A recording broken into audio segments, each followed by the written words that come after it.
Hyper thyroidism. നമ്മൾ thyroid ഗ്രന്ഥിയെക്കുറിച്ച് നേരത്തെ 1-2 വീഡിയോസിൽ പറഞ്ഞു കഴിഞ്ഞിട്ടുണ്ട്.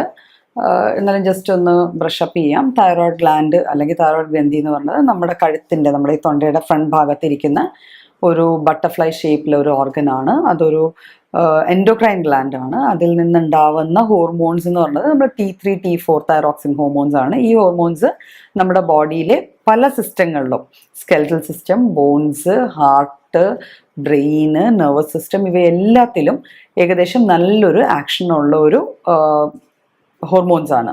അപ്പം ഇതാണ് തൈറോയ്ഡ് ഗ്ലാൻഡിൻ്റെ ഫിസിയോളജി നമ്മുടെ ബോഡിയിൽ. നോർമലി ഈ തൈറോയ്ഡ് ഗ്ലാൻഡിൽ നിന്നുണ്ടാവുന്ന ഈ ഹോർമോൺസിൻ്റെ ലെവൽ ബ്ലഡിൽ ഒരു പരിധിക്കപ്പുറം കൂടുന്ന ഒരവസ്ഥ വന്നാൽ അതിനെയാണ് നമ്മൾ ഹൈപ്പർ തൈറോയിഡിസം, അതായത് തൈറോയ്ഡ് ഗ്ലാൻഡിൻ്റെ ആക്ടിവിറ്റി കൂടുക, അതിൽ നിന്നുണ്ടാവുന്ന കണ്ടീഷനാണ് ഹൈപ്പർ തൈറോയിഡിസം എന്ന് പറയുക. അപ്പോൾ ഈ ഹൈപ്പർ തൈറോയിഡിസം വരുന്നതിൻ്റെ കാരണങ്ങൾ എന്തൊക്കെയാണ്? അപ്പം എന്തുകൊണ്ടാണ് ഒരു വ്യക്തിയിൽ ഹൈപ്പർ തൈറോയിഡിസം കാണപ്പെടുന്നത് എന്ന് നമുക്ക് ചിന്തിക്കാം. അപ്പം ഹൈപ്പർ തൈറോയിഡിസം വരാനുള്ള മെയിൻ കാരണം നമ്മുടെ ഇടയിൽ കാണുന്ന ഒരു തരം auto immune disorder, Graves disease എന്ന് പറയും.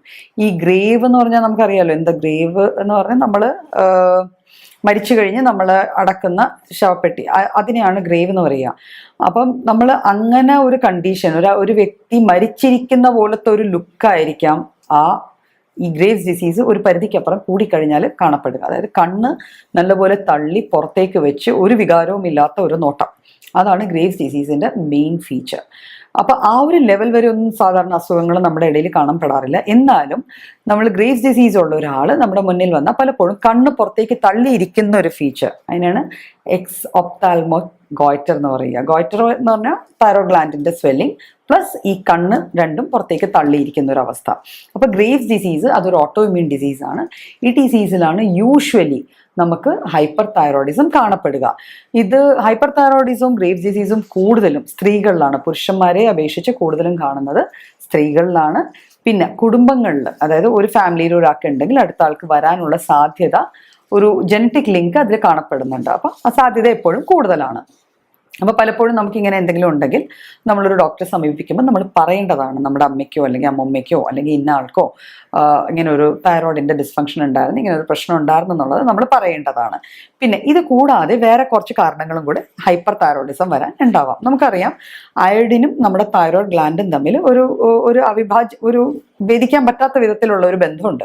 അപ്പം അയോഡിൻ നമ്മുടെ തൈറോയ്ഡ് ഗ്ലാൻഡിൻ്റെ ഫങ്ഷനെ പ്രൊമോട്ട് ചെയ്യുന്ന ഒരു മൈക്രോ ന്യൂട്രിയൻ്റ് ആണ്.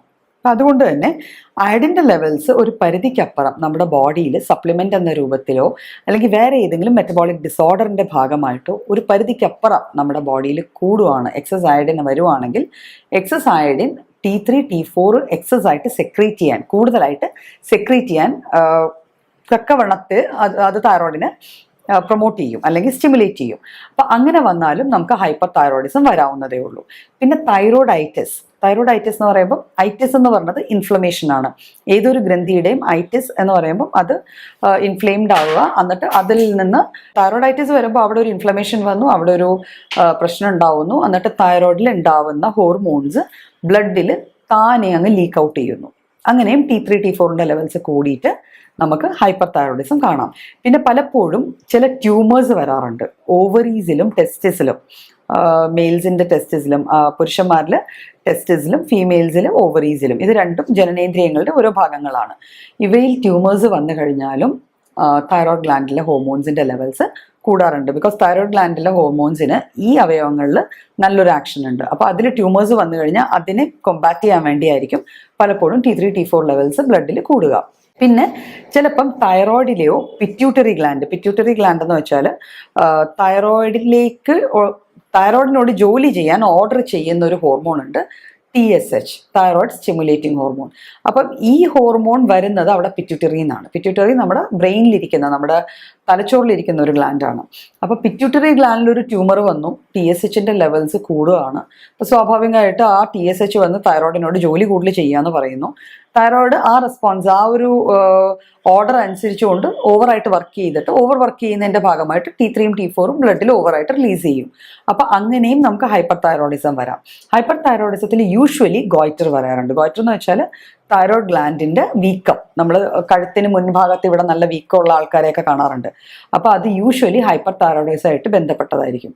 ഈ ഇത് കൂടാതെ ലക്ഷണങ്ങൾ എന്ന് പറയുമ്പോൾ നമുക്ക് അറിയാം, നമ്മൾ ഈ വീക്കം കാണുന്ന മിക്കവരും മെലിഞ്ഞ് ഉണങ്ങിയിരിക്കുന്ന ആൾക്കാരായിരിക്കും. അവരുടെ ബേസൽ മെറ്റബോളിക് റേറ്റ്, അതായത് ശരീരത്തിലെ ഓരോ സിസ്റ്റം പ്രവർത്തിക്കുന്നത് ഭയങ്കര സ്പീഡിലായിരിക്കും. കാരണം ഈ T3 T4ന്റെ എക്സസ് ബ്ലഡിൽ അത് കൂടുതലാണ്. ഇപ്പൊ T3 T4ന്റെ ജോലി എന്ന് വെച്ചാൽ ഇവരുടെയൊക്കെ ആക്ടിവിറ്റിയെ സ്പീഡപ്പ് ചെയ്യുക എന്നുള്ള. അപ്പം ഇതിന്റെ ലെവൽസ് കൂടുതലായതുകൊണ്ട് ശരീരത്തിലെ എല്ലാ ആക്ടിവിറ്റീസും ഭയങ്കര സ്പീഡിലായിരിക്കും. അപ്പൊ ഈ വ്യക്തികൾ വല്ലാണ്ട് അമിതമായി വിയർക്കും. ഇവർ എത്ര കഴിച്ചാലും, ഭക്ഷണം നന്നായി കഴിക്കുന്നവരായിരിക്കാം, പക്ഷെ എത്ര കഴിച്ചാലും ശരീരം നന്നാവില്ല, ആകെ മെലിഞ്ഞു ഉണങ്ങി. ചിലർ പറയാറുണ്ട് എന്ത് കഴിച്ചാലും എവിടെ പോകണമെന്ന് അറിയില്ല, വായുവായി പോവുകയാണ്, ആകെപ്പാടെ കുറച്ച് തൊണ്ടയ്ക്ക് ഒരു വീക്കം ഉണ്ടാവും എന്നല്ലാതെ വേറെ എങ്ങും ഇവരുടെ ശരീരം നന്നാവില്ല, വണ്ണം വെച്ചതായിട്ട് തോന്നില്ല. നോർമൽ വണ്ണം പോലും ഈ വ്യക്തികൾക്ക് കാണത്തില്ല. ഇവരുടെ ഈ ആക്ടിവിറ്റി കൂടുതലായതുകൊണ്ട് ഇവർ വല്ലാണ്ട് വിയർക്കും. വിയർപ്പിൻ്റെ അളവ് വല്ലാതെ കൂടുതലായിരിക്കും. അതുകൂടാതെ തന്നെ ഇവർക്ക് പെട്ടെന്ന് ഈ വികാരങ്ങളെ കൺട്രോൾ ചെയ്യാൻ, ഇപ്പം ആങ്സൈറ്റി അല്ലെങ്കിൽ ഒരു ഫ്രസ്ട്രേഷൻ, ഒരു ദേഷ്യം, ഇതിനെയൊന്നും ഇവർക്ക് കൺട്രോൾ ചെയ്യാൻ പറ്റില്ല. ഇമോഷണലി ഭയങ്കര ഇംബാലൻസ്ഡ് ആയിരിക്കും. പെട്ടെന്ന് ദേഷ്യം വരുന്നവർ, പെട്ടെന്ന് കരയുന്നവർ, പെട്ടെന്ന് ടെൻസ്ഡ് ആവുന്നവർ. അപ്പം ഇങ്ങനത്തെ ഫീച്ചേഴ്സും ഇതിലുണ്ടാവും. എന്നിട്ട് ഇതൊക്കെ ഉള്ളത് കൊണ്ട് ചിലവർക്ക് എന്തെങ്കിലും മോശമായിട്ട് സംഭവിക്കും. ഭയങ്കര നെർവസ് ആയിരിക്കും.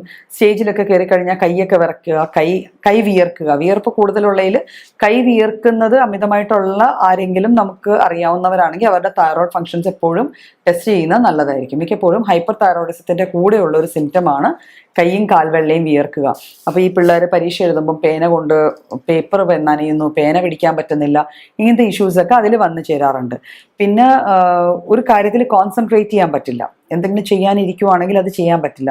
അതുകൊണ്ട് തന്നെ അവരുടെ ആ ഒരു ഇന്റലക്ച്വൽ ഔട്ട്പുട്ട്, ഇപ്പോൾ പഠിക്കുന്ന ഒരു കുട്ടിയാണെങ്കിൽ അതിൻ്റെ റിസൾട്ട്സ് നന്നായി പഠിക്കുന്നുണ്ടായിരിക്കാം, പക്ഷെ അതിൻ്റെ റിസൾട്ട്സ് വരുമ്പോൾ അത്രമാത്രം നമ്മൾ വിചാരിക്കുന്ന ഒരു റിസൾട്ട് കാണണമെന്നില്ല. അത് ഭയങ്കര ക്ഷീണമായിരിക്കും, ഉറക്കം വരുന്നു, ഫെറ്റീഗ്, എപ്പോഴും ക്ഷീണം, തളർച്ച, എന്ത് ചെയ്യണം എന്നറിയില്ല. പിന്നെ ഹാർട്ട് ബീറ്റ് പലപ്പോഴും ഇറഗുലർ ആയിരിക്കും, നോർമലായിട്ട് വരില്ല. നന്നായിട്ട് നോർമലി നടന്നുകൊണ്ട് ഈ പെട്ടെന്നൊരു കിതപ്പ് വന്നു, നോക്കുമ്പോഴത്തേക്കും വല്ലാണ്ട് കിതയ്ക്കുന്നു, നെഞ്ചിടിക്കുന്ന പോലെ തോന്നുന്നു, പിന്നെ കുറച്ച് കഴിയുമ്പോൾ നോർമലാവും. അപ്പം ഇതൊക്കെ ഹൈപ്പർ തൈറോയിഡിസത്തിൻ്റെ ഫീച്ചേഴ്സാണ് യൂഷ്വലി നമ്മൾ കാണുന്നത്. പിന്നെ ഉറക്കത്തിലെ ചില വ്യതിയാനങ്ങൾ, ഉറക്കക്കുറവുണ്ടാവാം, ഉറക്കമില്ലായ്മ വരാം, ഉറക്കത്തിൽ നിന്ന് ഒന്ന് ഉണർന്നു കഴിഞ്ഞാൽ വീണ്ടും ഉറങ്ങിക്കിട്ടാൻ ഉള്ളൊരു ബുദ്ധിമുട്ടുണ്ടാവാം. ഇതൊക്കെ ഹൈപ്പർ തൈറോയിഡിസത്തിൻ്റെ ഫീച്ചേഴ്സ് ആയിട്ടാണ് വരിക.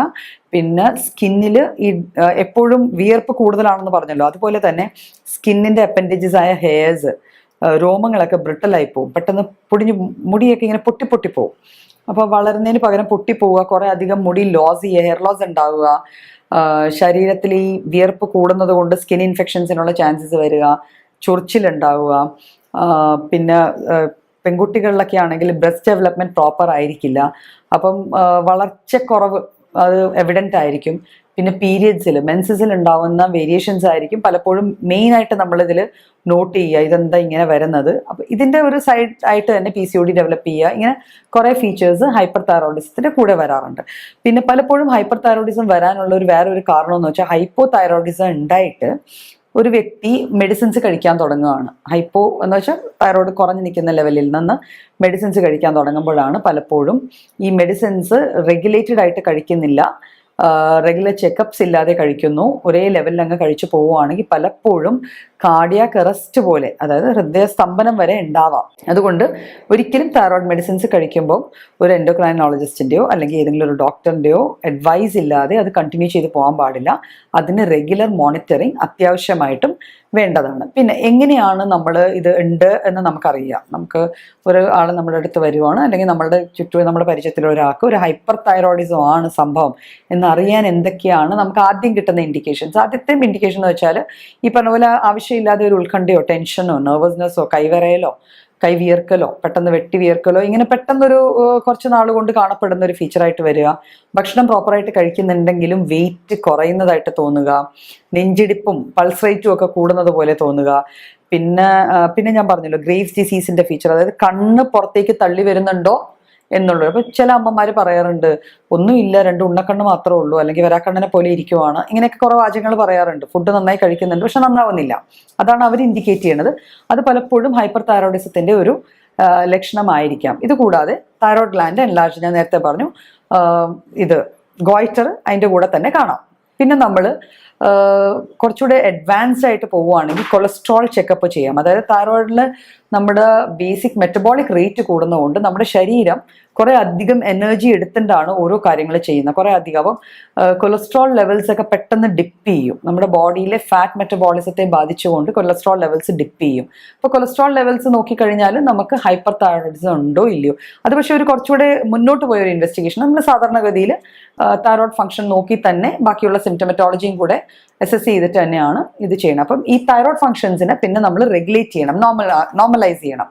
അപ്പം ഇത് നോർമലൈസ് ചെയ്യാനായിട്ടാണ് നമ്മൾ മെഡിസിൻസ് കഴിക്കുകയും അതനുസരിച്ച് ലെവൽസ്, ഈ ടെസ്റ്റുകൾ നോക്ക് ചെയ്ത് ലെവൽസ് റെഗുലർ ആവുമോ ഉണ്ടോ ഇല്ലയോ എന്ന് നോക്കുക. പിന്നെ നമ്മൾ തൈറോയിഡ് ഇങ്ങനെ ഈ രീതിയിൽ ഗോയിറ്റർ ഉണ്ടെങ്കിൽ ഇതിൽ വേറെ എന്തെങ്കിലും ഒരു മാലിഗ്നൻസിയോ ഗ്രോത്തോ വല്ലതും ഉണ്ടോ എന്ന് അറിയാനായിട്ട് പലപ്പോഴും ഡോപ്ലർ തൈറോയ്ഡ് സ്കാൻ ചെയ്യാറുണ്ട്, കളർ സ്കാൻ ചെയ്യാറുണ്ട്, ഡോപ്ലർ സ്കാൻ ചെയ്യാറുണ്ട്. ഇങ്ങനെയൊക്കെയാണ് നമ്മൾ ഹൈപ്പർ തൈറോയിഡിസം ഉണ്ടോ ഇല്ലയോ എന്ന് അസസ് ചെയ്യുക.